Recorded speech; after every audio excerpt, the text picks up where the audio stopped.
शैतान हमारे मन तक पहुंचने चाहता है, लेकिन शैतान पहुंचने से पहले परमेश्वर की वचन हम अपने हृदय में रखेंगे ना, शैतान हमारे मन तक तो क्या हमारे सामने भी नहीं भटक सकता। नीति वचन 4:23 अधिक अपने मन की रक्षा कर, क्योंकि जीवन का मूल स्रोत वही है। क्या बोल रहा है? नीति वचन 4:23 में सबसे ज्यादा किसका रक्षा कर? मन की रक्षा कर, क्योंकि क्या है? सब चीज का जीवन का सब जीवन का स्रोत क्या है? अपने अंदर मन ही है। तो यहाँ पर मन आत्मिक युद्ध है। क्या है? तो यहाँ पर नीति वचन में लिखता है, परमेश्वर के वचन में सबसे ज्यादा आपको मन की रक्षा करना चाहिए। किनकी रक्षा करना चाहिए? मन की रक्षा। मन है ना, थोड़ा देर में थोड़ा सा दूध जैसा उबल जाता है, लेकिन थोड़ा देर में कम हो जाता है। इसीलिए मन आत्मिक युद्ध क्षेत्र है, तो मन में ही हमारा सब कुछ लड़ाई होता है। इसीलिए सबसे पहले क्या करना, मन की रक्षा करना चाहिए, शांत नहीं रक्षा। जैसे कि आप छोटे बच्चे को उंगली पकड़ा के इते चले बेटा ले करते हैं ना, आपकी मन को भी ऐसा ही करना चाहिए। और वो मन की रक्षा कौन कर सकता है? जिसके पास पवित्र आत्मा का कंट्रोल, यीशु का कंट्रोल जिसके पास है। किसके पास? इसीलिए मन का अब रक्षा क्यों करना है? तो वो जीवन का हमारा पूरा स्रोत वही है। क्या है? जीवन का पूरा स्रोत क्या है? वही है।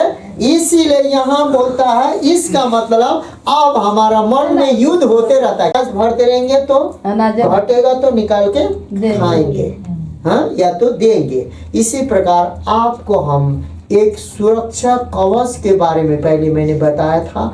आज आत्मिक युद्ध, अब आत्मिक युद्ध कहाँ है?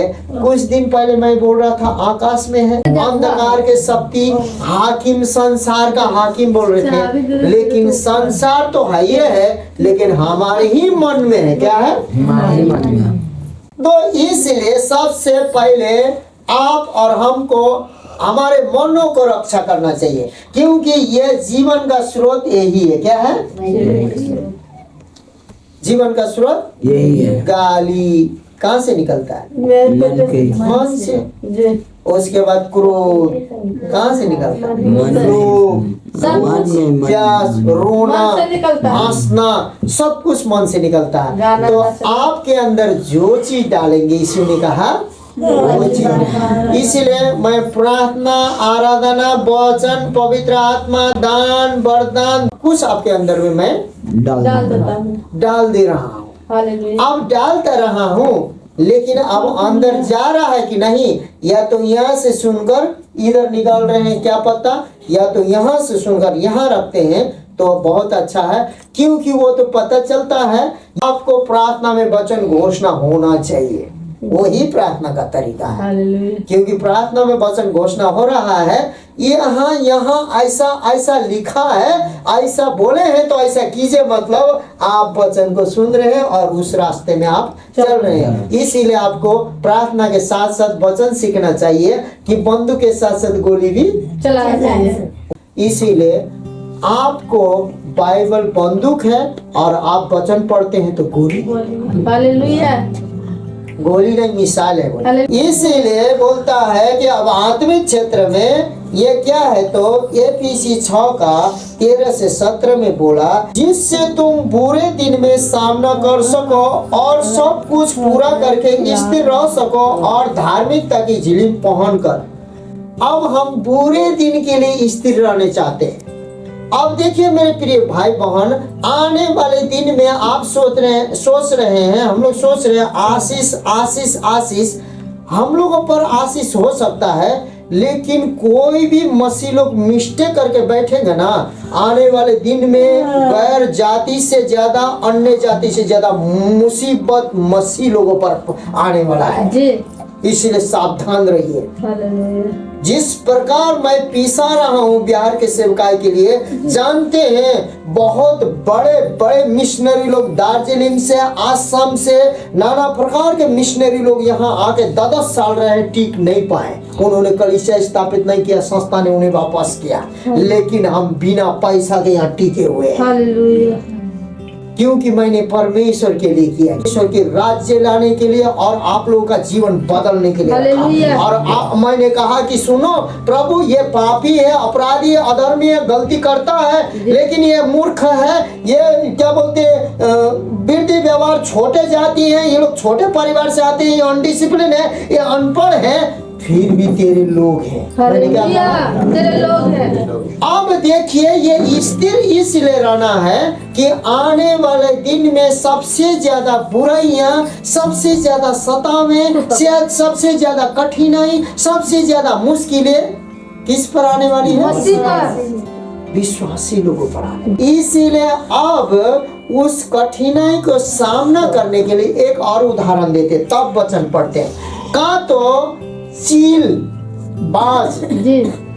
ये शहर में उतना दिखाई नहीं देता है, हम लोगों के पहाड़ी क्षेत्र में दिखाई देता है। जब वो पूरे काला बादल छा जाता है, उसके बाद चट्टान चलने लगता है, ड्रुम ड्रुम करके जब ये बिजली चमकने लगता है, उस समय चील आता है। क्या आता है? चील आता है। उसके बाद उड़ने लगता है, उड़ने लगता है, उड़ने लगता है, धीरे धीरे धीरे धीरे धीरे पूरा आंधी तूफान का तो चलता है, उसी चील उड़ता है, हमारे पहाड़ के फील्ड तरफ उड़ता उड़ता। उसके बाद धीरे धीरे जब पहले हवा चलता है तो धीरे धीरे पूरा आंधी में धीरे धीरे धीरे धीरे धीरे उस तूफान में घुस जाता है। उसके बाद जब उस तूफान में घुसने के बाद तूफान के जब ऊपरी हिस्सा में वो पहुंचता ना, नीचे से जाने में तो का तो वो संघर्ष करते हुए तूफान को पार करता है, लेकिन तूफान के ऊपर का तो उसको बल लगाना नहीं पड़ता, खुद उठता है। हालेलुया। और तूफानों का मजा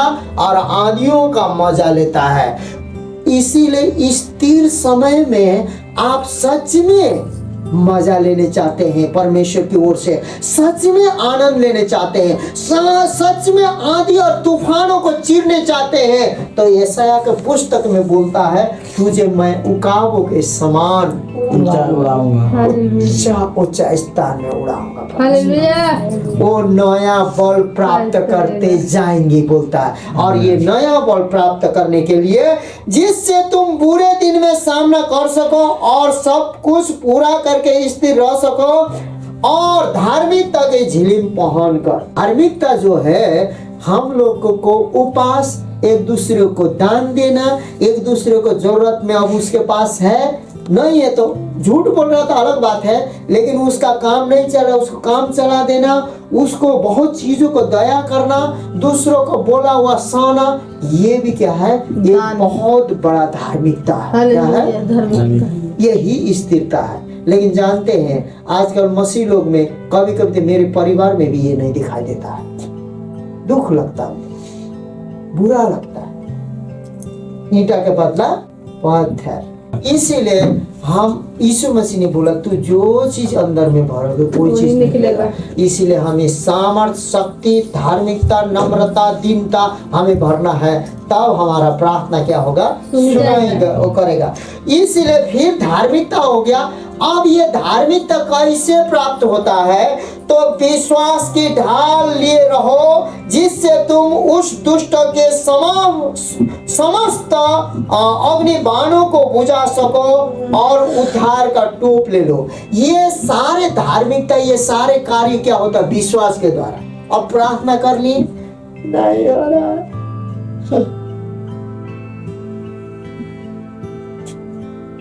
मैंने एक व्यक्ति को बोला, भैया मेरे पास इतना ऐसा ऐसा हानि हुआ, हम क्या करें? हम प्रार्थना कर देते हैं। तो वो 10 दिन तक हमें ऐसे ही बोलता रहा। हम बोले कि अब आपका प्रार्थना नहीं सुनेगा। क्यों? बोला क्योंकि तुमने विश्वास नहीं किया, वो धार्मिकता नहीं कीना जाएगा। क्योंकि धार्मिक जन की प्रार्थना विश्वास की प्रार्थना। पहले क्या बोला? धर्मी जन की उसके बाद में विश्वास की प्रार्थना सुनी दो बात जाती है। है। खाली धर्मी जन होने से भी नहीं चलेगा, खाली विश्वासी जन होने से भी नहीं चलेगा, दोनों बैलेंस में होना चाहिए। जी बाइबल भी कहता है 2 प्रकार की बटकारा, 2 प्रकार की नाप से तुम किसी के साथ नहीं नापना। बाइबल बोलता है, क्या बोलता है? बाइबल बोलता है। हाँ, बाइबल का बात मानना चाहिए।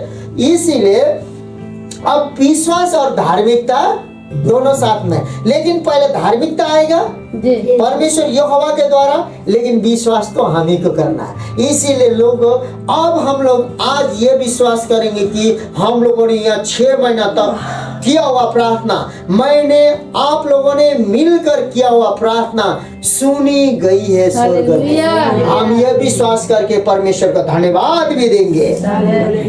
इसको बोलते हैं विश्वास। और अब वो धार्मिकता का जो झिलम है वो विश्वास में बदल जाता है, और वो क्या बोलता है? आशा का टोप बनता है। क्या चीज का? आशा का टोप। मतलब जैसे कि आर्मी लोगों को आप देखिएगा तो 2 चीज उनको मिलेगा राइफल के साथ, को 2 चीज मिलेगा। पहला तो उसको जैसे गोली मारेगा तो बुलेट प्रूफ जैकेट के साथ साथ ऐसा ढाल मिलता है, जी जो कि पत्थर मारेगा तो उसको छेक लेगा, लाठी मारेगा तो उसको रोक लेगा। उसके बाद दूसरा चीज, उसको गोली से भी छेद न होने वाला टोपी मिलता है, और उसको ऐसे लेट के वो लोग फायर इसलिए करता है, गोली इसलिए चलाता है कि उसको सिर कमजोर होता है, इसलिए वहाँ हेलमेट देता है। वो हेलमेट में गोली जब लगता है तो उसमें छेदा नहीं करता, पिछुल कर रिटर्न जाता है। उसी प्रकार शैतान का जो बार हमारे जीवन में दिमाग में होता है ना, आशा का मुक्ति का टोप वही काम करता हालेलुया। है। समझ जाइएगा। इसीलिए जितना हम जान सकते हैं उतना आप भी जान सकते हैं, जितना हम काम कर सकते हैं उतना आप भी काम कर सकते हैं। परमेश्वर काला गोरा मोटा ताजा लम्बा चौड़ा नाटा छोटा नहीं देखता है, नहीं बनाए नहीं देखता है। जो इच्छा रखेगा उसको वरदान, उसको दान, उसको समझ, उसको बुद्धि, जो कमर कसेगा उसको देने के लिए तैयार है। इसीलिए यहाँ आप लोगों को मैं तैयार कर रहा हूँ। इसलिए विश्वास की ढाल लिए रहो। विश्वास की ढाल क्या करना है? लिए रहना है। हमेशा क्या करना है? उसको छोड़कर टेबल पर रखकर नहीं जाना है। विश्वास की ढाल लिए रहो, जिससे तुम उस दुष्ट के समाप्त अग्निबाणों को बुझा सको और उद्धार का टोप पहन लो। जो हमारे पास टोप क्या करेगा? उद्धार करेगा, जिससे कि शैतान हमारे दिमाग में कभी भी पार नहीं करेगा। उद्धार का जो टोप उद्धार करेगा, वो जो टोपी है, तो धर्म परिवर्तन कर दिले। अब तू ना मानी है, तो गाय के खून पिए, तो मासी खाए। हाँ, अब कमजोर विश्वासी तो सच में भाई हमारा समझ में नहीं आता है। हाँ, ऐसे करके उनका उद्धार छीन के शैतान अगल बगल से। जानते हैं, एक ही बार आपको दाल चावल सब कुछ मिला के, पत्थर कंगार मिला के बोलेंगे इसमें से चावल चुन के भात बनाइए तो कितना दिन लगेगा? बोलिए, वही हालत है मसीह लोगों का। क्या है? सुन, उद्धार का हमारा टोपी क्या करेगा? लेकिन उद्धार का टोपी लगे रहेंगे ना, जितना भी यहाँ टकराते रहेगा कोई फर्क नहीं पड़ता। वो उद्धार का टोप स्वयं यीशु मसीह है, और हम उसी को पहन लिए। हालेलुया। इसीलिए हमारा प्रार्थना एक एक वचन मायने रखता है, महत्वपूर्ण है। क्या है? महत्वपूर्ण है, मायने रखता है। इसीलिए यहाँ पर 6:13-16 में बोलता है, इसलिए परमेश्वर के सारे हथियार बांध लो कि तुम पूरे दिन में सामना कर सको और सब कुछ पूरा करके स्थिर रह सको। इसलिए सत्य से अपनी कमर कस कर और धार्मिकता का झिलिम पहन कर, उसके बाद में क्या बोलता, और पांवों में मेल के सुसमाचार के तैयारी के जूते पहनकर, और उन सब के साथ विश्वास की ढाल लेकर स्थिर रहो, जिससे तुम उस दुष्ट के सब जलते हुए तीरों को बुझा सको। दुष्ट के सारे तीरों को बुझाने के लिए हमें परमेश्वर एक ढाल स्वयं बना देगा। हम जहाँ खड़े हो जाएंगे उसका तीर तो फुसकी हो जाएगा। हम लोगों पर शैतान का प्रहार ना फुसकी तिल्ली है। हालेलुया। खुद हम लोग ढाल बन रहे हैं। क्या? सारे हथियार से। उसके बाद हम खड़ा रहेंगे, सारा हम ही ढाल हो जाएंगे। धार्मिकता का सब कुछ, विश्वास का, मेल मिलाप का, सुसमाचार का पूरा जूता है, वो नीचे से छेद नहीं कर सकता है। कमर में सत्यता का बेल्ट है, धार्मिकता का झिलम है, आशा का मुक्ति का टोप है और वचन का तलवार है। वो जितना भी फेंकेगा ना सारा फुसकी। हालेलुया। परमेश्वर ऐसा महिमित बनाने चाहता है। उसके बाद में फिर 6:11 बोलता है, परमेश्वर का सारा हथियार बांध लो कि तुम शैतान की युक्तियों के सामने खड़ा रह सको। दो बात है, पहला तो परमेश्वर स्वयं ढाल बनाएगा, उसके बाद शैतान के सामने खड़ा रहने का मतलब, कभी कभी जानते हैं कुत्ता से हमारे बच्चे लोग डरते हैं, छोटे बच्चे हैं ना, तो पापा जी नीचे डॉगी है, चलिए ना हमको उसको भगा दीजिए तब जाएंगे। उसके बाद हम कुत्ता के सामने जाते हैं, ऐसे खड़ा रहते, बच्चों को देखकर ऐसे ऐसे प्यार करता है, वो ऐसे ऐसे पूछ ही लाता, लेकिन हम जाते भाग बोलते ना भाग जाता। इसीलिए एक दिन ऐसा होगा ना, हम दुष्ट के सामने क्या हो जाएंगे, खड़े रहेंगे, उसके दुष्ट पूछी हिलाकर चला जाएगा। पक्का आपको वो हथियार बनना। हालेलुया। आप कृष्ण है? हाँ बोले कृष्ण। कौन सा कृष्ण? आप बोले कि विश्वास वाला कृष्ण। आपका माँ बाप भी कृष्ण नहीं? कृष्ण हम तो कृष्ण के चलते कोर्ट तक गए। हम विश्वास करते यीशु मसीह मोर वैसे जीवित। वो अपना पूरा रामायण महाभारत सब क्या करने लगा, सुनाने लगा, लेकिन बोले कि यीशु मसीह मृत्यु में से जी उठा। यीशु मसीह का क्रिसमस मनाया जाता है। क्रिसमस का मतलब बर्थडे है। बर्थडे मरा हुआ का मनाता है, जीवित का मनाता है। जीवित का। तो हम बोले कि इसका मतलब यीशु मसीह जीवित है। तो कहाँ है बोला? बाइबल कहता है कि यीशु मसीह चेला को देखते देखते देखते बेथेनिया से स्वर्ग चला गया और वो लोग ऊपर बेथेनिया के जगह से ताक रहे थे। दूगो स्वर्गदूत आया और है गलीली लोग, तुम क्या ताक रहे हो? जैसे यीशु मसीह गया है ऐसे विश्वासी लोगों को लेने आया। बोला इतना नहीं बोल सकते नहीं, हम तो पारबूजी से बोलेंगे। भैया बोले तो ये बदमाशी करे कैसे होते हैं, ये कर प्रार्थना कर दूं, ये पूरे छठ पर लगले ही ऐसे करने से काम चलेगा? नहीं चलेगा। हालेलुया बोलिए, नहीं चलेगा। हमको खुद ढाल, खुद तलवार, खुद स्वयं बनना होगा, तब किसी के आशा, किसी के भरोसे में हम लोग नहीं रहेंगे, नहीं जीएंगे। हम लोग प्रभु पर भरोसा करने वाला कोई लज्जित नहीं हुआ। जो यहोवा के बाढ़ जोते हैं वो नया बल प्राप्त करते हैं। हम नया बल प्राप्त करके मसीह के पीछे और आगे और मसीह से ढाल बनेंगे, क्योंकि मसीह तो बाद में आएगा, लेकिन मसीह का मार्ग हम लोग तैयार करेंगे। इसीलिए मेरे प्रिय भाई, अब हम लोगों को मतलब मन का जो युद्ध है, मन में हमारा युद्ध है। तो अब ये मन में युद्ध कैसे लाता है? विचार शैतान के अग्रिमय है, बाण है, जो हमारा, अब मन के बात कर रहे थे थोड़ा देर पहले, मन के रक्षा करने के लिए बात कर रहे थे। अब विचार को, मन और विचार में क्या होता है? अंतर होता है। मन को आप रक्षा कर सकते हैं, लेकिन विचार को रक्षा नहीं कर सकते हैं। अब शैतान हमारे विचार पर हमला करता है, लेकिन हमारा विचार हमेशा होना चाहिए वचन की ओर, आराधना की ओर, प्रार्थना की ओर, दुख की ओर नहीं, सुख की ओर होना चाहिए। यदि कल पूरी रीति से हम मिट भी जाएं, अय्यूब ने क्या बोला? पूरी रीति से मिट गया था अय्यूब, उसका बाल बच्चा, संतान, परिवार सारा मिट गया था। पत्नी ने कहा सुनो, परमेश्वर को श्राप दे दो और मर जाओ, सब कुछ मिट गया था, लेकिन वो आनंदित होकर, खुशी होकर, पूरा उसके शरीर में ऊपर से नीचे तक घाव दे दिया था शैतान। लेकिन परमेश्वर को क्या कहा पता है? परमेश्वर ने दिया, परमेश्वर ने लिया। यदि परमेश्वर का यही मर्जी है तो मैं ये सही सत्यता के साथ परमेश्वर की आराधना करूंगा। और वो खुजलाते हुए घाव से आराधना किया। बाइबल बताती है कि अंतिम में उसकी प्रार्थना सुनी गई। अंतिम में वो परमेश्वर आके उतरा, उससे हवा, पानी, बतास के साथ, हुरी के साथ, भुआरी के साथ उतरा और उतर कर बात किया तो उसने जितना भी खोया था 2 गुना पाया।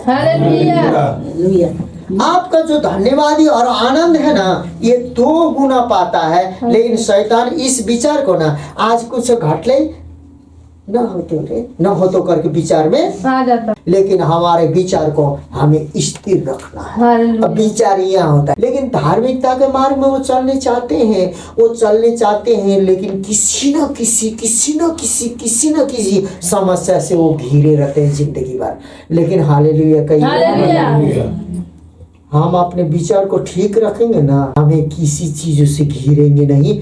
वो घिरने वाला चीज को हम इतना उठा के पूरब से पश्चिम दूर फेंकेंगे, और हम इतना मार्ग में जैसे कि हवाई जहाज जैसे हवा को चीरते हुए आकाश में जाके उड़ता है ना, उसी प्रकार हम आगे बढ़ते जाएंगे परमेश्वर के सामर्थ्य में, परमेश्वर के बल में। हालेलुया। बोलता है कि परमेश्वर का जो पवित्र आत्मा का जो उपस्थिति है, सारा हमारा जो मेल मिलाप का सुसमाचार का जूता, धार्मिकता का झिलिम, विश्वास का ढाल, और क्या बोलते हैं आशा का मुक्ति का टोप, वचन का तलवार, सारा क्या है? यीशु मसीह का पवित्र आत्मा का उपस्थिति है। ये सारी चीज आपको इसीलिए सिखा रहे हैं कि आप खाली प्रार्थना करने वाला न हो, प्रार्थना करने बैठते के साथ स्वर्गदूतों से घिर जाएं, और पवित्र आत्मा यीशु के उपस्थिति में आपके लिए स्वर्ग खुले और स्वर्ग से आप बातचीत करें। इसलिए यीशु हमारा सबसे बड़ा प्रार्थना का आदर्श है। क्या है? क्योंकि पहले किसने प्रार्थना करना सिखाया? यीशु मसीह प्रार्थना करता था, चेले लोग प्रार्थना नहीं करते थे। हाँ, खाली यीशु मसीह प्रार्थना करता था। उन लोगों को प्रार्थना करने आता ही नहीं था जब तक उन पर पवित्र आत्मा नहीं आया, जब तक पवित्र आत्मा का बपतिस्मा नहीं हुआ, जब तक उनके सिर में आग नहीं उतरा, तब तक उन्होंने कभी भी प्रार्थना नहीं किया। जब उन लोगों ने प्रार्थना उस समय स्टार्ट किया, जब उन पर पवित्र आत्मा आई, उन्होंने प्रचार किया, 3000 लोगों को विश्वास दिलाया और 3000 लोग आ गए। उसके बाद उन्होंने प्रार्थना किया, हमारे पास सोना चांदी नहीं, यीशु के नाम में उठ। यही प्रार्थना है। क्या है? यही प्रार्थना। चल फिर तो दौड़ के मंदिर में घुस के आराधना करने लगा। अरे लोग ताकने लगे, वो कहाँ होते ही हो? कहा, सुनो, जिस यीशु मसीह को तुम विरोध करते हो, जिस यीशु मसीह को तूने क्रूस में टांगा, वही मारा गया, गाड़ा गया, 3रा दिन बाद जी उठा, वही यीशु मसीह स्वर्ग गया, वही यीशु मसीह ने पवित्र आत्मा भेजा, वही मसीह यीशु के द्वारा, उसी के नाम में हम चौंको मत, उसी यीशु के नाम में हम लोगों ने ये किया। यीशु कैसे आदर्श है? तो इब्रानी 4:15 में लिखा है, हम ठीक इन्हीं सिद्धांतों को यीशु की परीक्षा में देख सकते हैं। उसे प्रलोभन दिया गया, उसकी परीक्षा हुई और जांचा गया सब तरीकों से, ठीक वैसे जैसे हम हैं, तो भी वह निष्पाप रहा। यीशु मसीह पर भी पाप करे बोल के जांचा गया। यीशु मसीह पाप करे बोल के, लेकिन यीशु मसीह ने कहा, सुनो, दुष्ट आत्मा को कभी भी नहीं निकलता है, क्योंकि एक राज्य पर यदि मेल मिलाप से रह रहा, चढ़ाई करेगा तो दोनों राज्य खत्म होगा। इसलिए दुष्ट आत्मा का राज्य, दुष्ट आत्मा कभी नहीं निकाल सकता है। मुझे परमेश्वर से आदेश मिला है और मैं परमेश्वर के महिमा करने के लिए मैं दुष्ट आत्मा निकालता हूँ। इसलिए यहाँ पर इसी प्रकार का रहा है।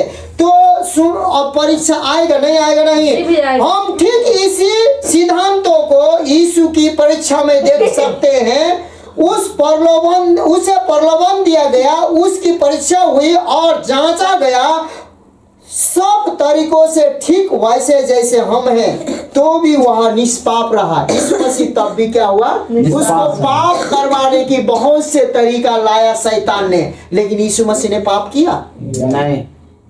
इसीलिए हमारे पास बहुत से आने वाला मुसीबत आने वाला है, लेकिन हम लोग स्थिर रहेंगे। तो यीशु पर जब शैतान परीक्षा कर सकता है, हम लोग कौन खेत के मूली? लेकिन अब यीशु स्थिर रहा तो हमको भी जो स्थिर रहेंगे, क्या बोला? तो अंत तक धीरज धरेंगे, उसी का उद्धार होगा।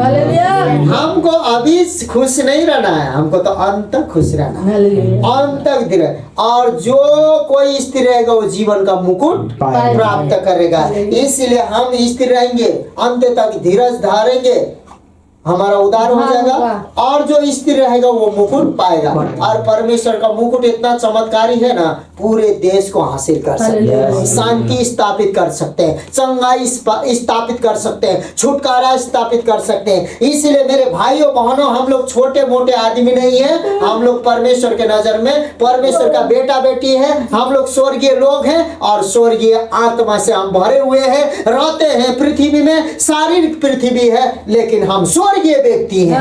इसलिए स्वर्गीय व्यक्ति हैं तो स्वर्ग और पृथ्वी का अधिकार यीशु को मिला है। उतना जितना यीशु को मिला उतना हमारे पास भी है। लेकिन आप कैसे करेंगे भैया पूछेंगे, तो आपके पास धार्मिकता और उसको लेने के लिए विश्वास होना चाहिए, तब आपकी प्रार्थना सुनी जाएगी। ठीक है, तो फिर यहाँ पर कि हमारा ऐसा महायाजक नहीं जो हमारी निर्बलताओं में हमारे साथ दुखी न हो सके, वरन वह सब बातों में हमारे समान परखा तो गया तो भी निष्पाप निकला। हमको निष्पाप रहे बोल के पवित्र आत्मा दिया गया है। क्या चीज दिया गया है? आत्मा दिया गया है। और पवित्र आत्मा का जो अभिषेक है ना, सारे चीजों पर हम विजय पा सकते हैं। इसीलिए आप लोगों को, हम लोगों को पवित्र आत्मा का अनदीना ताजापन हमारे जीवन में आना चाहिए। क्योंकि अब यीशु किस पर निर्भर रहा? यीशु मसीह किस पर निर्भर रहा? अब हम किस पर निर्भर रहना चाहिए? यीशु मसीह ने कहा मैं पिता पर निर्भर हूँ, तो पिता जो कहता है मैं वही करता हूँ, पिता जो करता है मैं भी वही करता हूँ। करता था जो पिता को करते देखता था वही करता था। तो हमको बाइबल में जो जो कहता है, बाइबल में जो जो करने के लिए करता है, हमको वही करना, तब आपको विजय मिलेगा। इसीलिए हम लोगों को होना चाहिए कि हम लोग नरकवासी नहीं है, स्वर्गवासी, क्योंकि हमारा आदर्श यीशु मसीह स्वर्ग गया और वो स्वर्ग से हमें लेने आएगा। और एक बार बचाने आया है, अभी बचा चुका है, अब लेने आएगा। हालेलुया। पहली बार बचाने आया था, हम मरने वाले थे, क्या होने वाले थे? हमारे जगह पर मरा और हमको बचा के चला गया। अब बचा के चला गया है तो सुनो, जब तक हम नहीं आते हैं हमारा नियम और कानून को पूरा करो। क्या दिया? बोलते हैं, व्यवस्था दिया, लॉ दिया, कानून दिया, नियम दिया। उसके बाद सुनो, जब नियम कानून तुम पूरा कर लोगे तो उसी दिन हम आ जाएंगे। सुनिए, यीशु मसीह अभी 2000 साल पहले आने का वादा किया था बाइबल में, लेकिन अब तक क्यों नहीं आया पता है? क्योंकि यीशु मसीह चाहता कि एक भी नाश ना हो। अभी जानते हैं, मसीह लोगों को बिगड़ने के कारण, मसीह लोगों का विश्वास न होने के कारण, मसीह लोगों का धार्मिकता न होने के कारण यीशु मसीह अभी तक देर कर रहा है। क्योंकि यीशु मसीह का इच्छा है एक भी पापी न मरे। हालेलुया। इसलिए मेरे प्रिय मित्रों, यहाँ पर अपनी मानवता में यीशु को भी उन्हीं स्रोतों पर निर्भर रहना पड़ा जिस पर हमको संसार, शरीर और शैतान पर विजय पाने के लिए रहना पड़ता है। अपनी परमेश्वरीय सामर्थ्य पर निर्भर नहीं रहा, परंतु वह पूर्णतः इन पर निर्भर रहा जो परमेश्वर का इच्छा पर निर्भर रहा। हम परमेश्वर पर निर्भर होना चाहिए, हम किसी पर निर्भर नहीं होना चाहिए। इसीलिए अब बोलता है, पहला बार है परमेश्वर की आत्मा की सामर्थ्य पर हमें निर्भर रहना चाहिए। किसकी सामर्थ्य पर? पर निर्भर रहना है। अब ध्यान से सुनिए, पहला है परमेश्वर के आत्मा की सामर्थ्य में निर्भर रहना है, दूसरा है परमेश्वर के वचन में निर्भर रहना है। ये दोनों चीज साथ जाता है। अब परमेश्वर के आत्मा की सामर्थ्य में कैसे निर्भर होता है? जो प्रार्थना आराधना करता है उसमें ऑटोमेटिक परमेश्वर की आत्मा की सामर्थ्य उस पर उतर आता है। सुन रहे हैं? इसीलिए प्रार्थना आराधना रात भर इसलिए जगवा रहे हैं। उस पर परमेश्वर के आत्मा की निर्भरता, अभिषेक अपने आप आ जाता है, वो काम करता है प्रार्थना आराधना। दूसरी बात है बैलेंस में परमेश्वर के वचन पर सामर्थ, जितना आप प्रार्थना आराधना करके वचन घोषणा करते हैं ना, वो वचन पूरा हो जाता है। क्यों पूरा होता है? क्योंकि आप परमेश्वर की उपस्थिति में वचन घोषणा कर रहे हैं। इसीलिए मेरे प्रिय भाई बहन, आज हम आत्मा की सामर्थ और वचन के सामर्थ में निर्भर होना चाहिए। किसके सामर्थ? आत्मा और वचन के सामर्थ में क्या होना चाहिए? निर्भर होना चाहिए। निर्भर होना चाहिए। यीशु वचन के साथ जीता था, तो कैसे जीता था? भजन संहिता 119 का 11 पढ़ दो तो, बढ़िया से पढ़ना। हम नहीं जानते कि हाँ परीक्षा विचारों के द्वारा हुई या शब्दों के द्वारा, हाँ। लेकिन किसी भी तरीके से शैतान यीशु के मन तक पहुंचना चाहता था। हाँ, किसी भी मन तक यीशु मसीह के सम्मुख क्या करने चाहता था? शैतान पहुंचना चाहता था। भजन संहिता 119 का 11 निकाल। ने तेरे वचन को अपने हृदय में रख छोड़ा है। वो कहता है, मैंने तेरे वचन को अपने हृदय में क्या किया है? छोड़ रखा है। किसके वचन को? हाँ, कि कहाँ रखा है? हृदय में। हृदय में रख छोड़ा है कि तेरे विरुद्ध पाप ना करूं। क्या? तेरे विरुद्ध पाप ना करूं। परमेश्वर का वचन रहेगा ना, तो परमेश्वर के विरुद्ध कभी भी पाप नहीं करता है। लेकिन जानते हैं आज पास्टरों से, विश्वासियों से क्यों पाप हो रहा है? क्योंकि उनके अंदर में परमेश्वर की वचन नहीं है। उसके बाद में, मैंने तेरे वचनों को अपने हृदय में रख छोड़ा है कि तेरे विरुद्ध पाप न करूं, क्योंकि यहाँ पर हम नहीं जानते कि परीक्षा विचारों के द्वारा हुई या शब्दों के द्वारा, लेकिन किसी भी तरीके से शैतान यीशु के मन तक पहुंचना चाहता था। क्या करना चाहता था? तो शैतान हमारे मन तक पहुंचने चाहता है, लेकिन शैतान पहुंचने से पहले परमेश्वर की वचन हम अपने हृदय में रखेंगे ना, शैतान हमारे मन तक तो क्या, हमारे सामने भी नहीं भटक सकता। कहने का मतलब यही है, शैतान कहाँ तक पहुंचने चाहता था? यीशु तक पहुंचने चाहता था। लेकिन दाऊद यहाँ पर लिखता है परमेश्वर का वचन में पवित्र आत्मा के प्रेरणा से, हे प्रभु, मैं तेरे वचन को हृदय में रख छोड़ता हूँ क्योंकि मैं पाप नहीं करूँ। आज हमारे अंदर पाप, दुष्टता, बीमारी, रोग क्यों पीड़ित है? क्योंकि हमारे अंदर में वचन अभी तक नहीं गया है, यहीं तक गया है। इसीलिए मेरे प्रिय मित्रों, भाइयों, बहनों, आज इस कलीसिया वचन इतना परमेश्वर उसको हिला हिला के, दबा के भर देने चाहता है। आने वाले दिन में कोई भी दुष्ट आत्मा, कोई भी बीमारी, कोई भी तंत्र मंत्र, कोई भी जादू टोना, कोई भी पीड़ा, कोई भी दुख, कोई भी गरीबी, आपके जीवन में कोई भी श्राप, कोई भी परेशानी, कोई भी मृत्यु, कोई भी दुर्घटना, कोई भी व्यापार में हो, बिजनेस में हो, नौकरी में हो, किसानी में हो, कहीं भी लॉस नहीं होगा। परमेश्वर की महिमा होगा। मेरे प्रियो, अब देखेंगे लूका 2 का 26 और 47 पढ़ लीजिए। और 3 दिन के बाद उन्होंने उसे मंदिर में उपदेशकों के बीच में बैठे उनकी सुनते और उससे प्रसन्न करते हुए पाया, और जितने उसकी सुन रहे थे वे सब उसकी समझ और उसके उत्तरों से चकित थे। अब सुनिए, प्रभु यीशु मसीह का उपदेश दे रहा था मंदिर में। यीशु मसीह जाकर मंदिर में उपदेश दिए थे। कहाँ दिए थे? और वहाँ के लोग क्या हो गए? चकित हो गए। इसीलिए यहाँ बोलता, और 3 दिन के बाद उन्होंने उसे मंदिर में उपदेशों के बीच में बैठे उनकी सुनते और उनसे प्रसन्न करते पाया। उनकी सुनते थे, किसकी सुनते थे? यीशु मसीह की। हमारे भी सुनेंगे। यीशु मसीह हमारे अंदर आ जाने के बाद, मसीह किसको कंट्रोल नहीं कर सकता भाई? हाँ, सबके मनों को कंट्रोल कर सकता है, सबके मनों को जांच सकता है, सबके हृदय को जांच सकता है।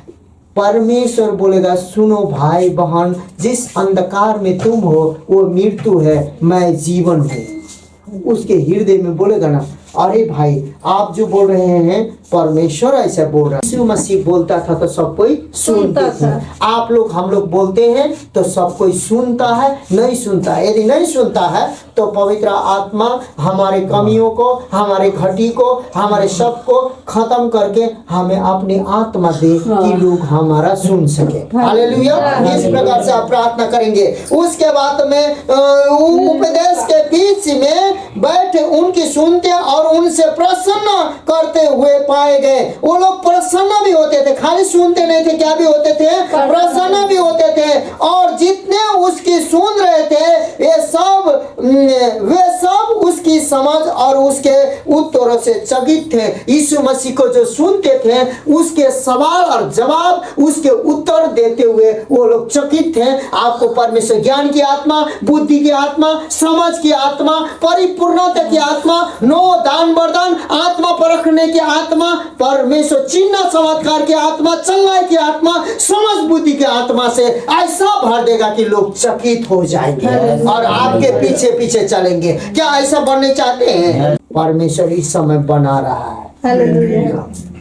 बार बार ये शिक्षा आपको हम देते नहीं रहेंगे। एक बार जो बाढ़ आया उसके बाद आगे दूसरा रेंज में हम लोग बढ़ते जाएंगे। क्या होगा? बढ़ते जाएंगे। जैसे हमारा उम्र बढ़ते जाता उसी प्रकार हम लोग शिक्षा में भी बढ़ते जाएंगे।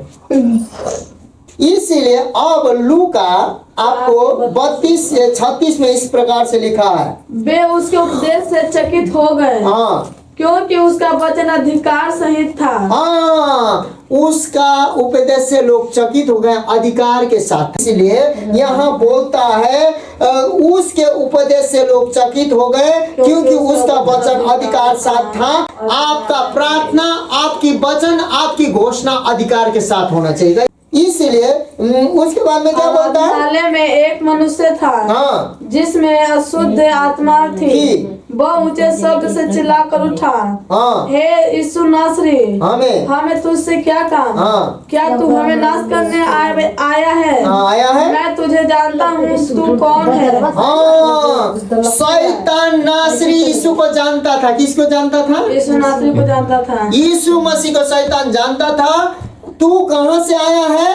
हम तुझे जानते हैं। आज शैतान आप लोग कितने पानी में है ना, कहां बैठे हैं, कहां खड़े, सब जानता है।